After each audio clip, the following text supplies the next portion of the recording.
რა არის ეს მთავარი ამბავი? რატო უწოდებენ საიდუმლოს? რა აქვს ხო ამაში ხო საიდუმლო? ნუ პირველი და ყველაზე მთავარი ალბათ არის მაინც ის ღიმილი, რაც ყველას ხსმენიათ, რა მონა ლიზას ღიმილი, ხო? და ასევე თითქოს არ არსებობს ის თბილი მზერა, რაც იმ ანგელოზებსაც დავინახეთ, ქრისტესზეც ვნახეთ, უფრო მისტიურია, რაღაცა ნიღაბი აქვს თითქოს სახეზე მორგებული და გარდა ამისა, ან წელს სრულად ანით იყო ხოლმე წარმოდგენილი თუ გახსოვთ, ან მხოლოდ და მხოლოდ ეს ზედა ნაწილი.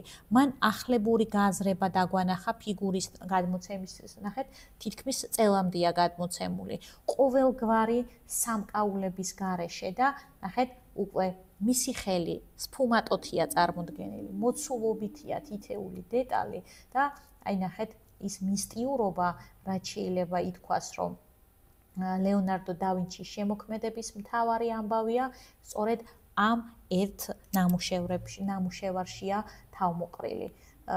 თან გიყურებს, თან გიღიმის, თან არ გიღიმის და სრულიად არღვევს ჩვენთვის მანამდე ნაცნობ ხელის მტევანსაც კი, გულსაც კი, ნახეთ როგორ არის ამოსულია, ამოზრდილია სასურათო სივრციდან და მისი, ასე ვთქვათ, ჩვენს თვალწინ თითქოს ჩვენს წინ არის მოთავსებული ქალი, რომელიც შეიქმნა როგორც რაღაცა ესეთი ზოგადი სახე რენესანსული კულტურისა.